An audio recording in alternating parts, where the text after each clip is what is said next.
like you to welcome Dr. Eric Rose as he speaks about understanding translational research.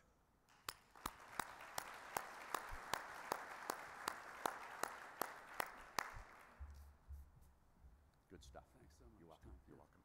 Advance, or this will advance. Okay. Well, good morning. It's really a pleasure to be here at this meeting. I've gotten the chance to meet many former residents, old friends, colleagues at Columbia, and others that I've met through the years that have generated great friendships and wonderful camaraderie.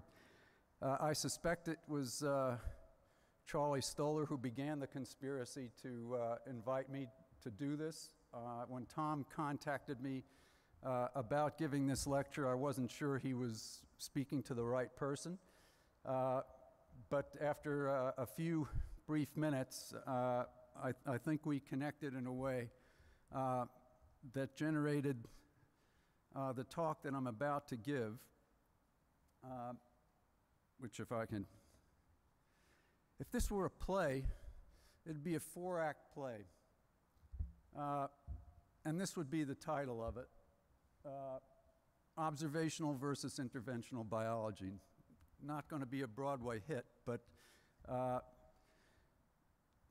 context of my remarks starts, I think, with understanding this difference.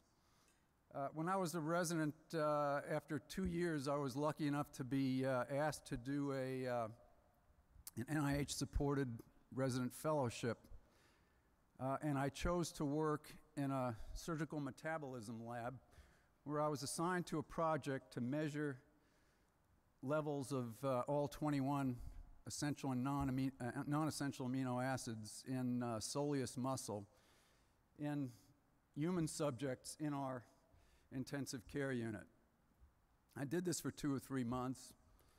I diligently learned how to do the measurements, and not surprisingly, for some of them, the levels went up, some of them went down, some of them stayed the same. And I started wondering, what am I going to do with this? What's the meaning of all of this? And I really could not come up with an answer.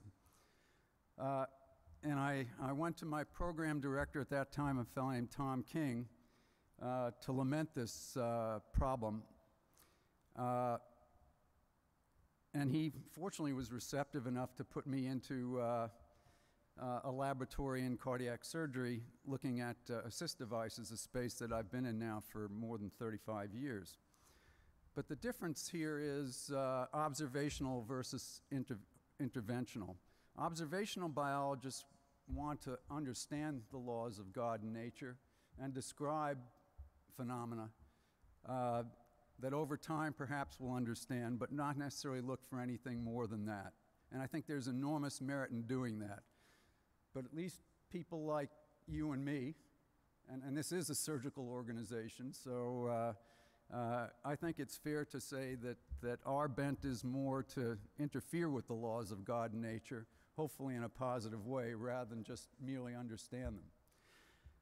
So fortunately, I was able to redirect my efforts at that time, and the following 4 acts follow from that. Keith Reemsma was good enough to hire me out of a residency in CT surgery in 1982 and assigned me the leadership of a heart transplant program that had stopped functioning for a period of time because of poor results. And it was a time when the Mass General had just stopped doing heart transplantation. The Times had editorialized that it was a horrible thing to do and a waste of money and time. And it was probably the single most important opportunity of my life. We grew it to be one of the largest programs in the world, but there were a few things that became obvious, even doing 100 or more heart transplants per year. The impact of the procedure was high for the individual patient, but for the universe of patients with heart failure, the operation was epidemiologically trivial. For Keith, it meant he wanted to investigate cross-species transplantation, and he and I worked together in that for a while. But with the onset of institutional animal care and use committees, pursuing xenotransplantation in humans, I think, became a dead end. So I got interested in mechanical circulatory support devices, which have had a remarkable run. The mechanical alternatives available were and are left ventricular assist devices and total artificial hearts. And without question, the former have dominated this field for decades now. The device that I investigated initially in the late 80s, early 90s was now what would be unquestionably viewed as a primitive device. They're enormous. They're the size of a CD-ROM player, fits in the abdomen. It's got to attach to the apex of the left ventricle with an incision in the diaphragm. A lot of surgery, a big, bulky, multi-kilo device that patients had to carry around. But instead of a console that was the size of a refrigerator, around 1989, 1990, a so-called wearable configuration became available where the control unit essentially was something that you could hang on a belt like a beeper, and you could wear a couple of batteries as well and be powered for the day.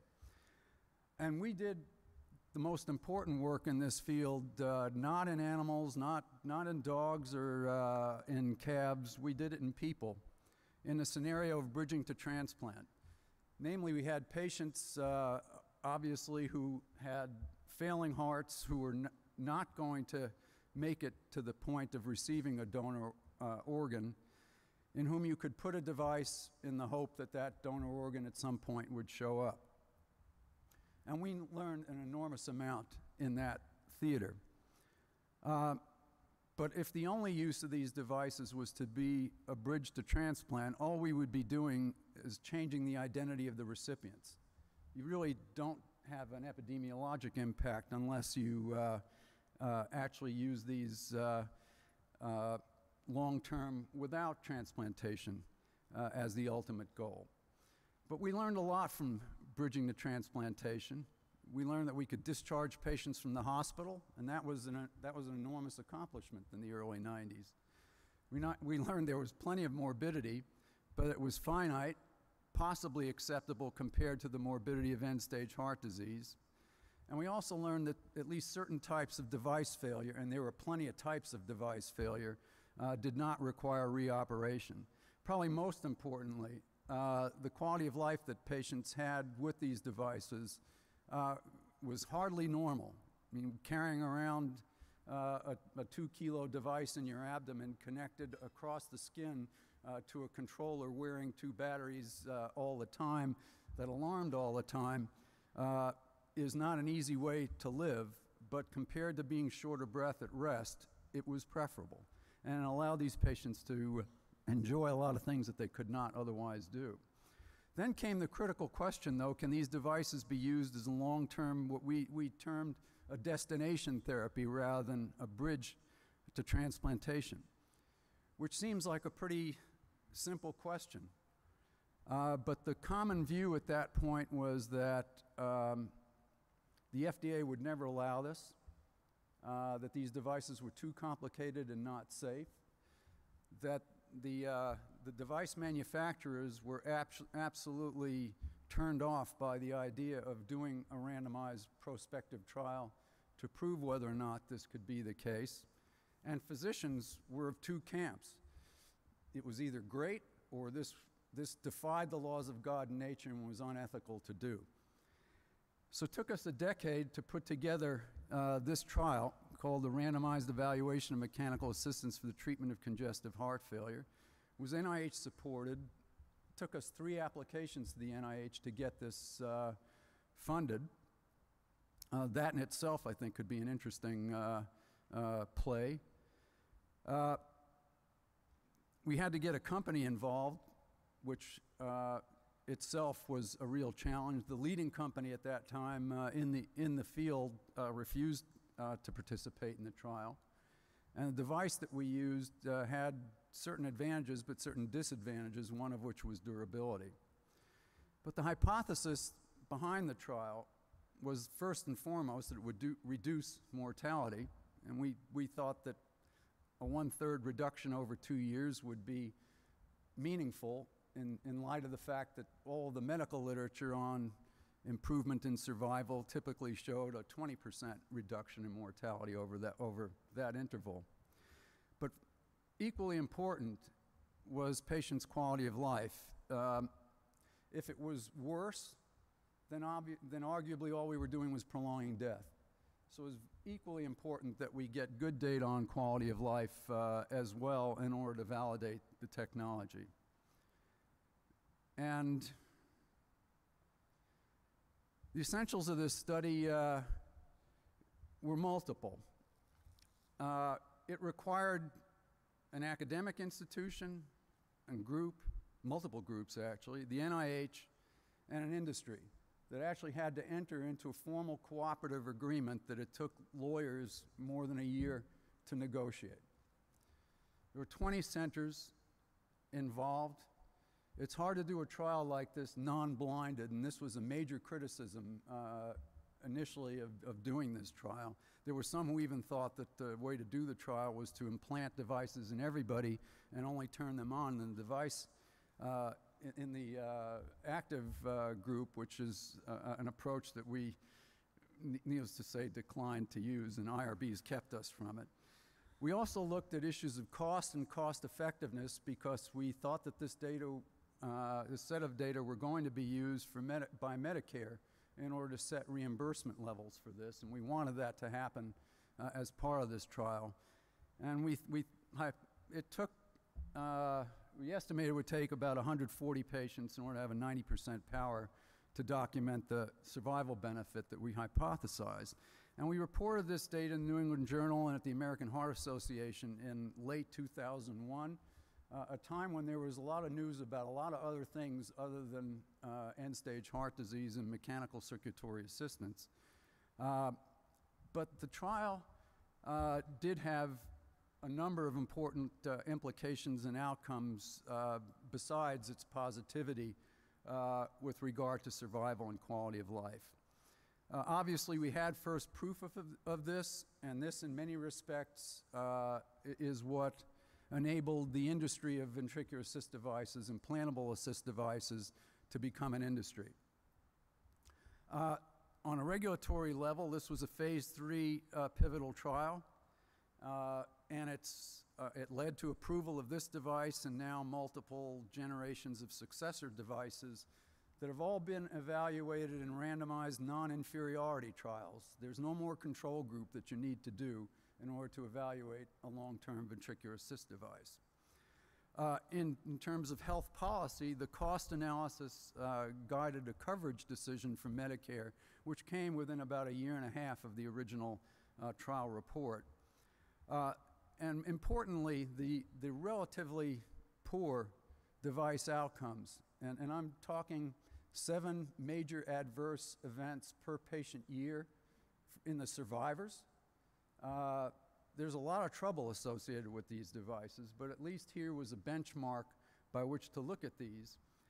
And it was that benchmark that allowed comparisons of 2nd and 3rd generation devices that are now under evaluation. To give you a sense of what a 3rd generation VAD looks like, this is a Circulite VAD. This is a company that whose board I chaired for a couple of years. It was just sold to Heartware recently. You can see this is about the size of a AA battery. We now have implantation technology that allows the inflow portion of this device to be inserted through the superior vena cava across the atrial septum, which means that you don't have to do a thoracotomy, you don't have to do a sternotomy to implant it. We've done animal versions of that implantation technique. This device itself has been in about 75 patients, but the percutaneous implantation, I think, will happen first in man probably in the next year or 2. It's very exciting. It's come a long way in that period of time. But the purpose of my talk today is to talk to you about translational research globally. And there's a lot that I summarized in those few slides. It took more than 20 years. REMATCH alone took more than a decade to accomplish. But during that time, there was plenty to think about. So what's to be learned from an experience like this?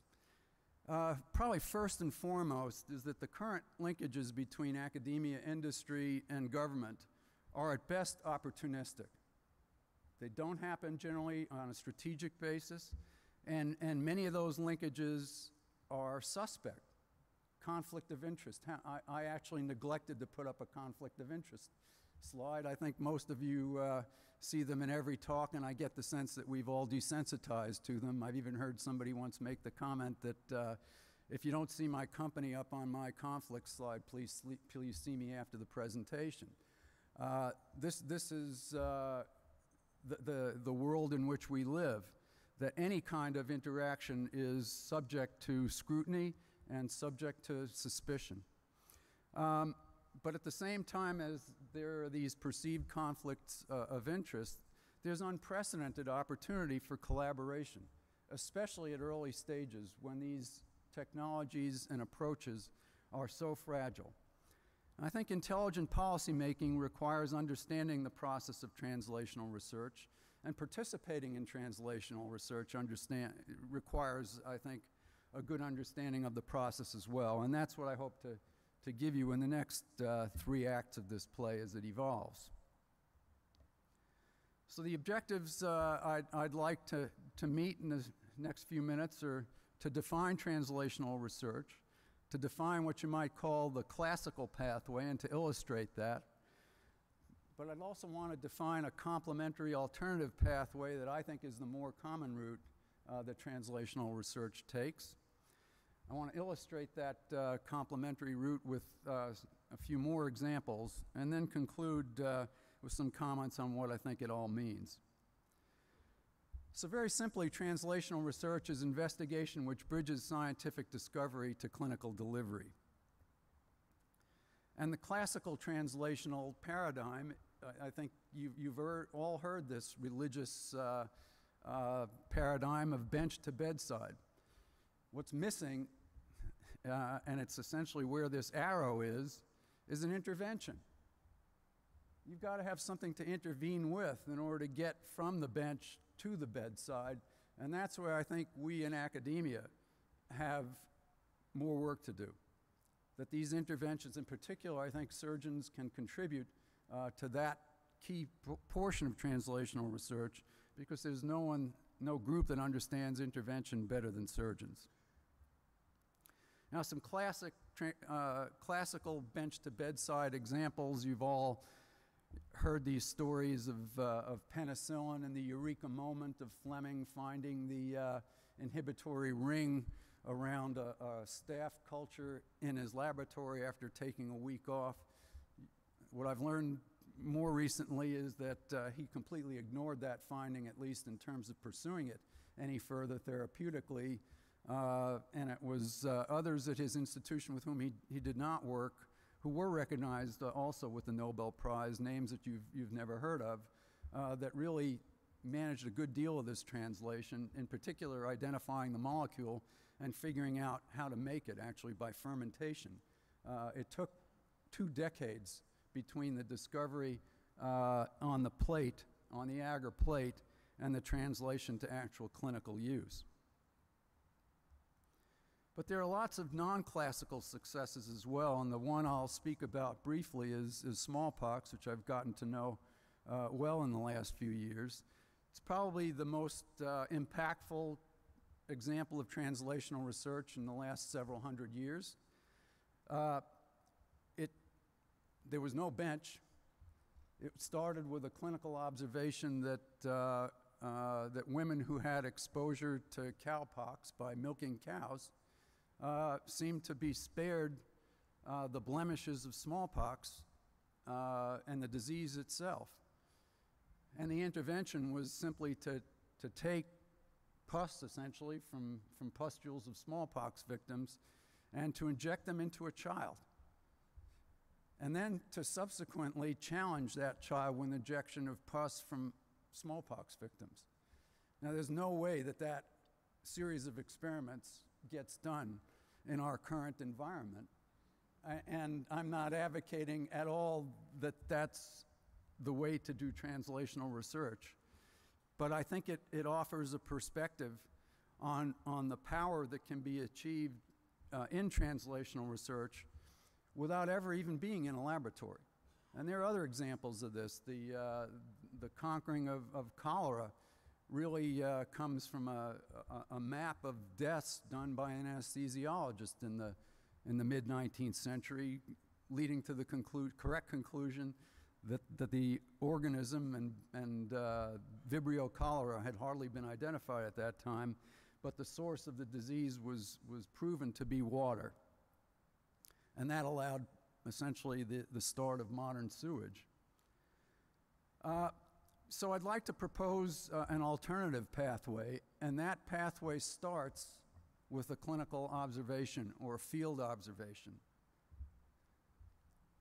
You can take that observation and bring it to the lab to model it, identify targets in which to intervene in that modeling, design solutions, go to clinical trials, which I think is probably one of the least well understood areas of research, even for clinicians at this point. It's the shot on goal that, if done wrong, means you're not going to score. I've heard a lot of hockey metaphors in the last few days here for obvious reasons. And then, of course, regulatory approval, getting paid for it, marketing, and then all important clinical and research iteration. You know, aspirin, the perfect example. So instead of bench to bedside, I'd say instead it's more problem to solution with these 6 components. And the reason for this complicated animation is simply that you don't have to go linearly from one to another. You can jump across. You can also go backwards, especially if you failed, which happens often. But this is not linear and very organic. There's tons of failure built into this paradigm, but if failure stops you from working further, that's when the cycle ends. There are lots of alternatives to giving up. So, some examples of clinical observation. HIV, epidemiologic observation. Before statins, there was Framingham, identifying hypercholesterolemia. There's pathologic clinical observation, the battered child syndrome, which really is essentially picked up in autopsies. And of course, tobacco-related illness. Problem modeling, many of you still maintain labs, and probably almost all of you have worked at some point in animal labs. There are cellular modeling mechanisms, molecular techniques, and human as well. And Bridge to Transplant, an example of that human observation. The targets that you can identify can be anatomic, molecular, behavioral, even architectural when it comes to sewage management. The solutions can be diagnostic, therapeutic, preventive. And the clinical trials, as I mentioned, come in many, many different flavors.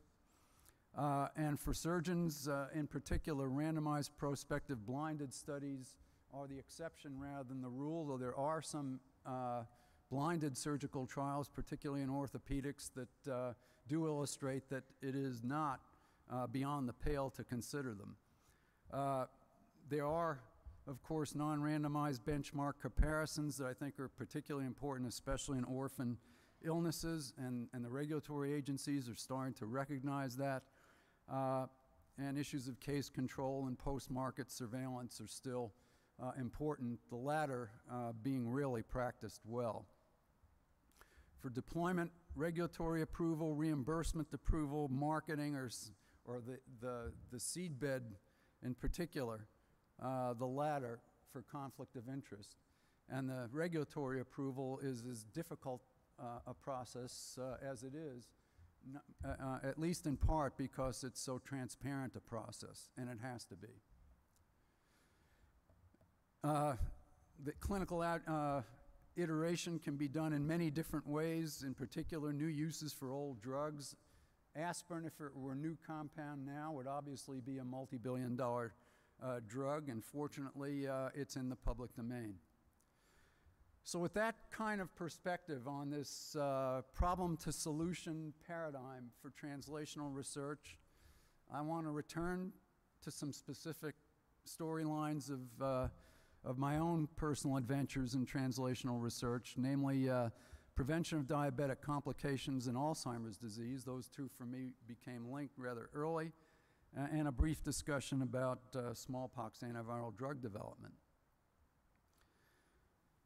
So colleagues of mine at Columbia, David Stern and Anne-Marie Schmidt, took to the laboratory the well-documented observation that if your blood glucose is out of control, the likelihood of your developing diabetic complications is higher. That's a well-documented observation. And their view was, if that is the case, perhaps there is something that this hyperglycemic environment, some receptor for glycated proteins that could be identified that somehow links hyperglycemia to complications of diabetes.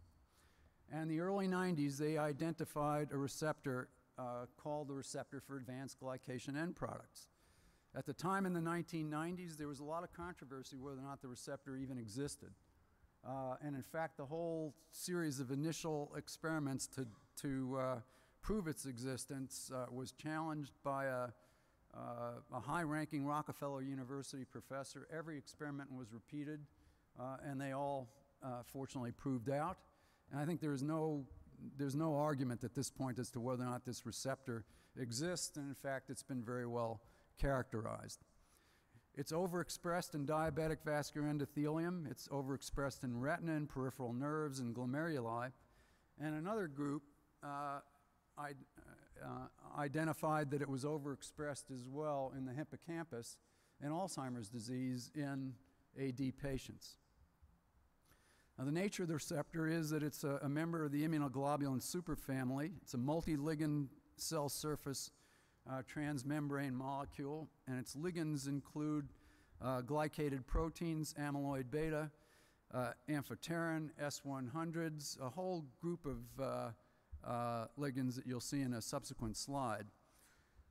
But Anne-Marie and David then took the receptor itself and turned it into an intervention.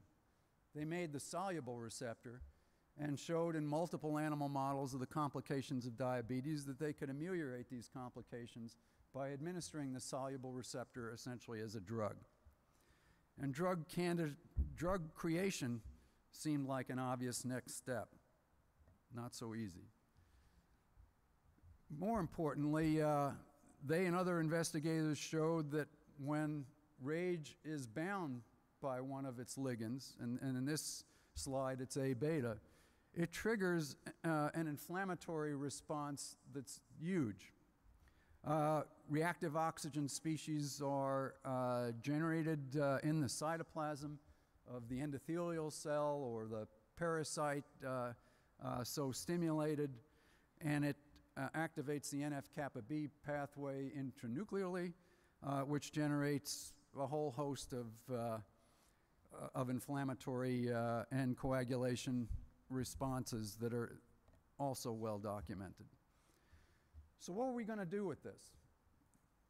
What were the next steps in front of us if we were going to translate this? They were publishing like crazy. We had grants that we were more than satisfied with from federal sources, from the Juvenile Diabetes Research Foundation, very generous awards, but we wanted to intervene in the biology. And none of the work that we had done, or they had done, I should say, at that time in the laboratory constituted an intervention. But it wasn't so easy. And here is where I was fortunate enough to get involved in this evolving scenario with David and Anne-Marie. Making S-RAGE was difficult and expensive. It was a huge molecule. And we had no intellectual property in the molecule because that was owned by Merck, who had donated about $100K early on in the course of this work in the fine print saying that this is all great, but the receptor goes into the public domain, meaning that it feeds their strong suit, namely making drugs, without creating an obstacle for them to work with the receptor for such drug discovery. We decided that, and this is probably typical surgical hubris, we decided that we were going to make a drug to inhibit this protein-protein interaction in our own laboratories. We bought a library, we set up an assay, and at the end of 2 years, we had quinine being our leading potential hit, inhibiting the interaction at a micromolar concentration, which basically meant we had nothing. And it was clear we had to go outside the institution, outside of academia, and find people who could help us with doing that. And people in big pharma had no interest because this work was viewed as too early. So the only other approach that seemed rational was to start our own company and find our own group of chemists, which we did. We created a company called TransTech Pharma. It was largely funded by a fellow named Ronald Perlman in New York, for whom I work now. We made a humanized fusion protein with the active binding site of S-RAGE attached to it. That's still been difficult to manufacture, and instead we've concentrated on a small molecule RAGE antagonist we call TTP-488. This molecule became available, I'd say, in the early 2000s, and you can see in this cartoon that it's designed basically to interfere with the interaction between the multiple ligands for this receptor and the receptor, the transmembrane receptor itself. The fusion protein, on the other hand, does not work the same way. That molecule is designed like S-RAGE to basically sponge up the ligands.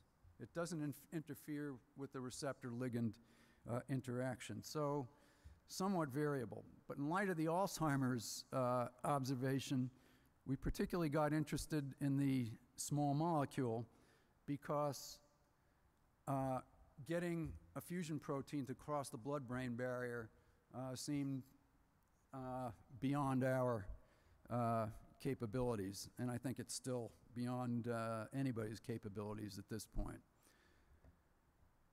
So the drug itself, the drug compound, is orally bioavailable. It blocks binding of all the endogenous RAGE ligands that have been tested in vitro. It inhibits the ligand-mediated effects in cell-based assays.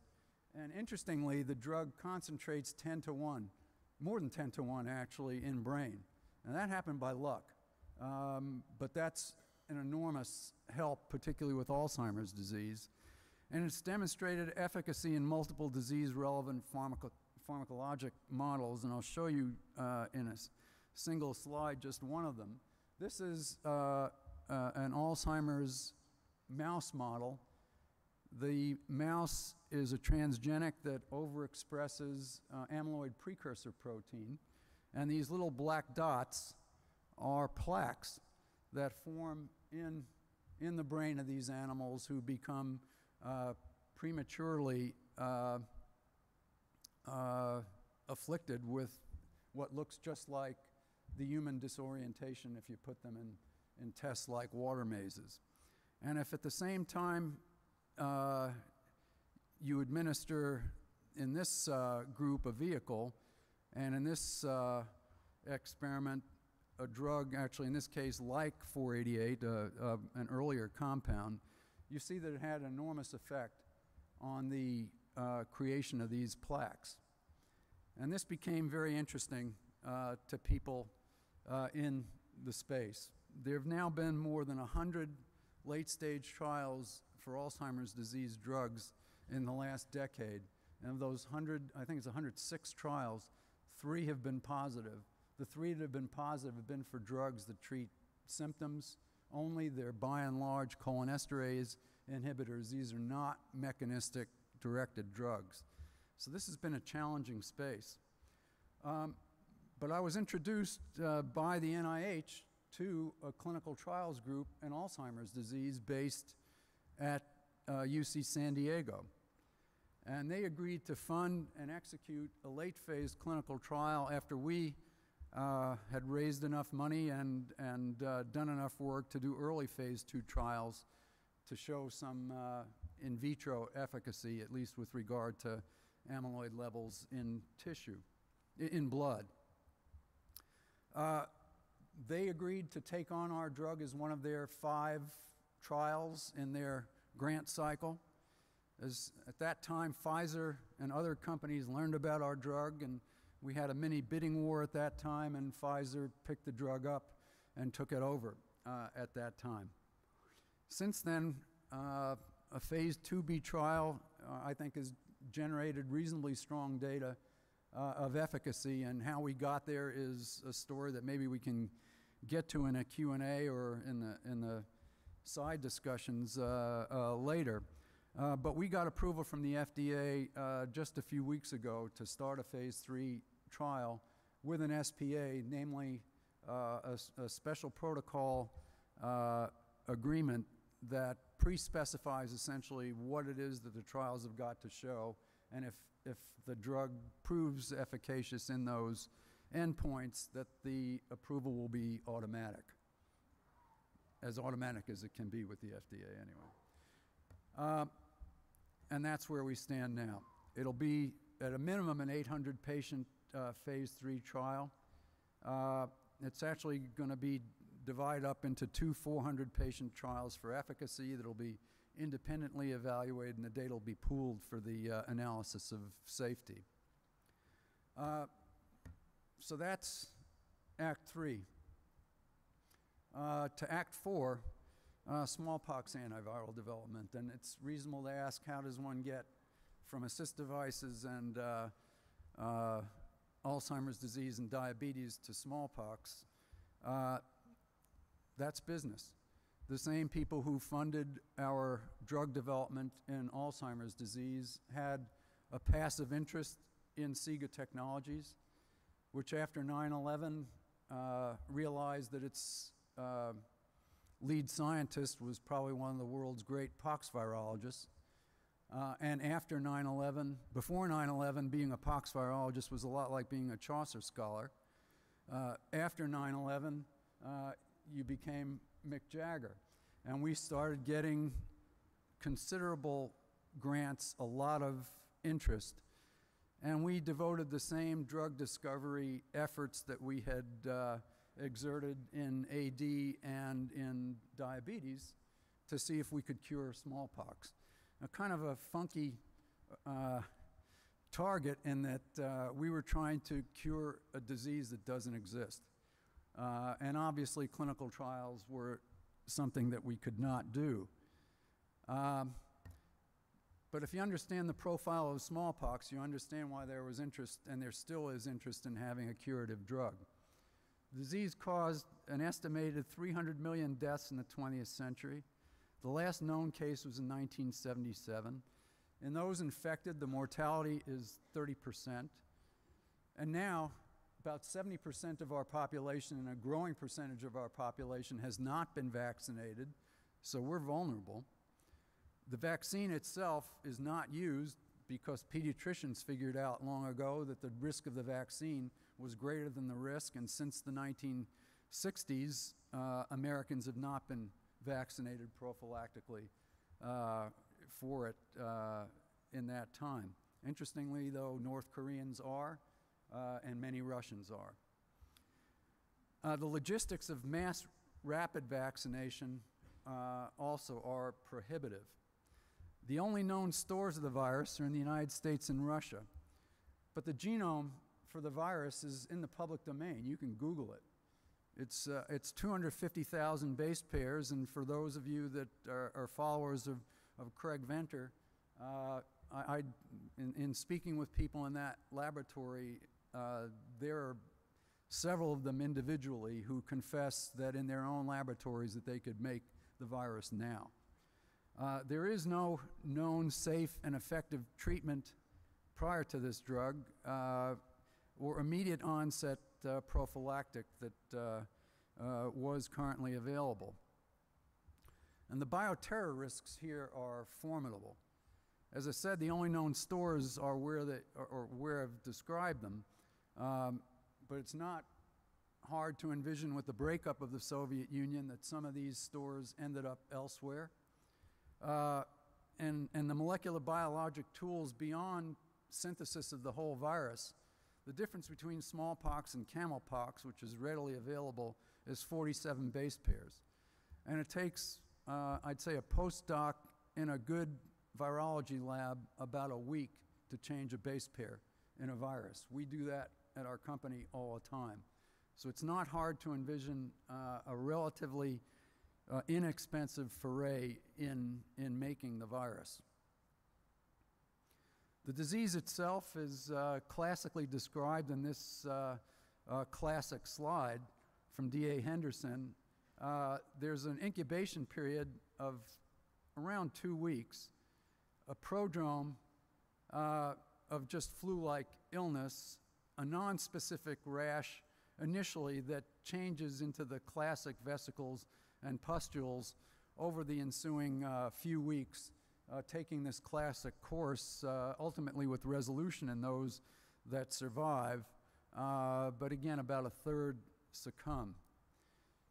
If you were looking for a map of what this might look like in deployment of the bug, in this case actually in Nebraska, the very center of the country and the hometown of our lead scientist, air travel and the incubation period means that before the index case occurs, there'd be plenty happening. The exposure would precede the sentinel case probably by about 3 weeks. Vaccination actually protects the development of the disease if you're vaccinated within the first 3 or 4 days of exposure. But after that, the vaccine is ineffective in those who have contracted the virus. Our existing smallpox countermeasures are a live virus vaccine, which is a new version from the vaccine that was in the stockpile until relatively recently. That original vaccine is essentially pus harvested from the subcutaneous tissue of cows that were inoculated with the vaccinia virus, a modified cowpox, if you will. It's got enormous side effects that make it unsuitable for 20% of the population. And the other countermeasure that was widely used in the eradication campaign was quarantine, which works great in little towns in Somalia. But in order to quarantine 62nd Street in Manhattan, or most of the areas where I suspect most of you all live, the notion of quarantine, particularly children, if their parents are unaffected, is a non-starter. The CDC actually announced the intent to quarantine Americans in the early 2000s, early after 9/11. That's still their stated policy. And we've gone around the country asking departments of health whether or not they've made a provision to quarantine patients in their cities. The only one that had a positive answer was LA. And the size of the quarantine facility that they had described was trivial. It is a CDC policy, though, that victims of smallpox in the event of an outbreak should not be admitted to hospitals. I think the chance of that occurring is 0. These people will be admitted to hospitals. So we started looking for molecular targets. Essentially, the cell that a smallpox virus enters becomes a virus factory. And there are lots of points in the viral life cycle that you could inhibit. But for various reasons, we ended up inhibiting egress. That's what worked best in vitro. We looked in a library of about 350,000 compounds starting in 2003. The ST246 molecule that you see here is actually quite easy to make. It's low molecular weight. It's synthesized in 3 easy steps that with a $20 million grant we've industrialized with a supply chain. And it works essentially by inhibiting the assembly of a viral envelope. The virus itself can assemble without an envelope locally, but it cannot cause systemic illness in the absence of its envelope. That biology is not fully understood, but that phenomenon we've documented extensively. If you block the creation of the intracellular form of the enveloped virus, and that's what our drug does, it does not progress to disease. We've done this now in multiple non-human primate models in every species of orthopox virus that you can test experimentally. And it works now actually as long as 4 days after exposure of the animals to an intravenous infusion of orthopox virus, even in 100% mortality models. And this is the study that got me to start spending time on this in 2007. This is a non-human primate experiment done at CDC in Atlanta in a level 4 laboratory that's more secure than Fort Knox. Getting into it, you have to strip. You're photographed as, or videoed as that's happening. Every move by everybody in the lab is so recorded. It's got an HVAC system that sucks up everything in the space. You can't remove blood samples to do any analyses from the animals outside the space. But this is what that first study of the drug showed. And what's here is lesion count. And in animals that are untreated, if they survive, and about 2/3 do, similar to humans in this model, they get almost 2,000 skin lesions. And with our drug in red, they get none if the drug is administered at the time that the virus is administered. We've subsequently shown that we can eliminate mortality if we give the drug as late as 3 days into the course after the injection, and that the lesion count falls off immediately and they heal over. And about 2 weeks after I started working at SIGA, we got called about this child at the University of Chicago who was felt to either have smallpox or eczema vaccinatum. The CDC, knowing our drug, asked us to provide it. This is what the child looked like, about 2/3 of his skin surface area covered this way. Ascites, you can see. He was in renal failure on dialysis. He was on a ventilator. He was on a norepinephrine infusion to sustain his blood pressure. We flew our drug in from Oregon overnight, and within 24 hours, this kid changed dramatically. He came off supplemental oxygen, started making urine, his liver cleared up, and his viral load diminished by 2 logs within 24 hours.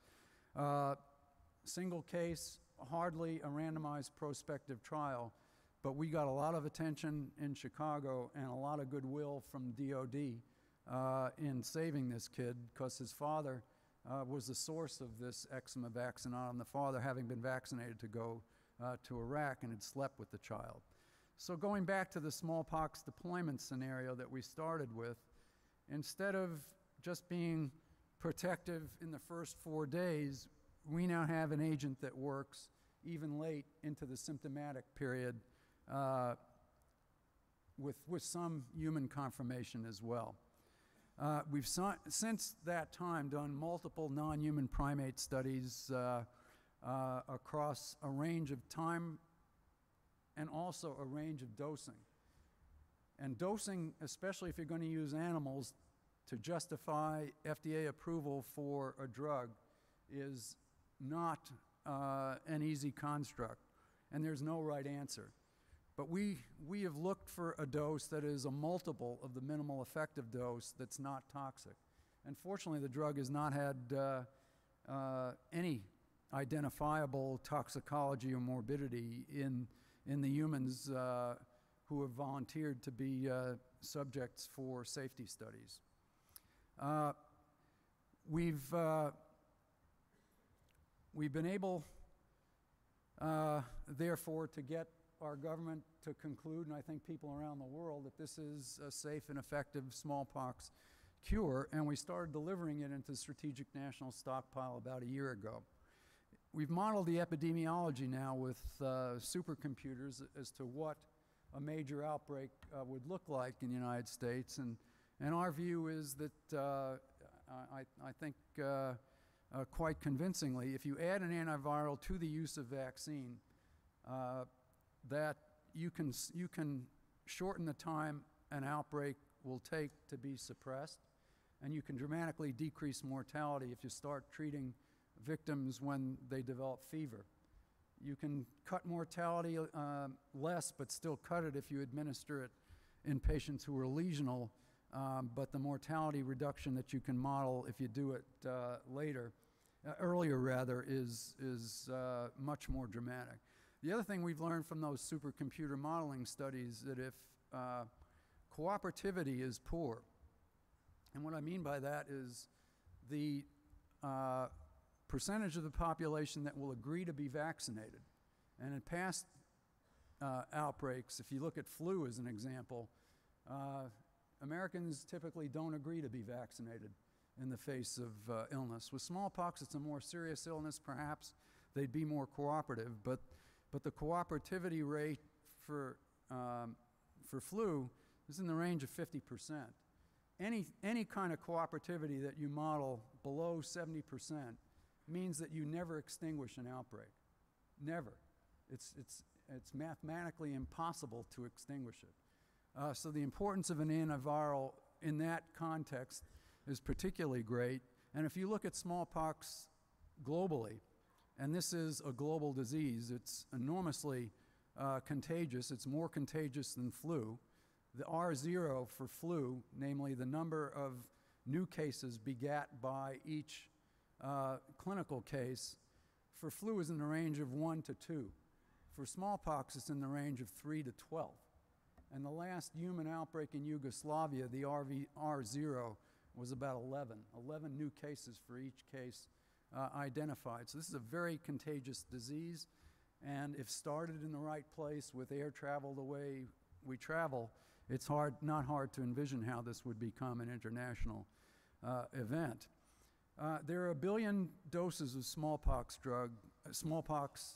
vaccine available in the world today. There are 7 billion of us. We really are not well defended at this point against a potential outbreak. And hopefully this kind of modeling combined with these new agents will better protect us going forward. So the other thing that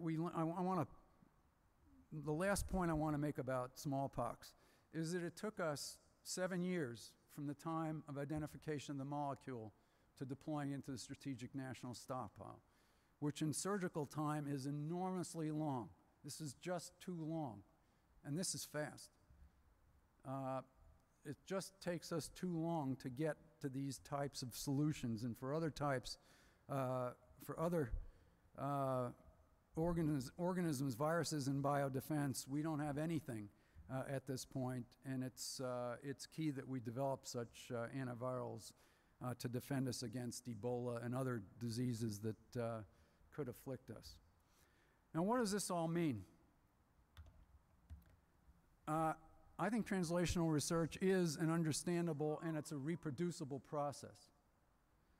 The advances in basic science that we've been witness to and that certainly deserve to continue do support all the components of modern translational research, as does technology. It's unimaginable that one could do drug discovery now without computer technology. Screening 350,000 compounds to identify a potential hit is not even something that's fathomable without modern IT. And that fortunately, is making us capable of doing this faster and faster. I'd also say that academia, industry, and government all play important and complementary roles, and we have to learn how to play better together and how to do this strategically, not just opportunistically when the individual situation presents itself. The explosive growth in knowledge will eventually translate into enormous benefits for all of us and our children and our children's children. But the process itself is frustratingly slow and unbelievably complicated. My hope today is that I've helped you understand it that much better and that we'll be able to do it that much better and faster going forward. Again, I'm very grateful for the opportunity to speak to you today and grateful to the organization. Thanks very much.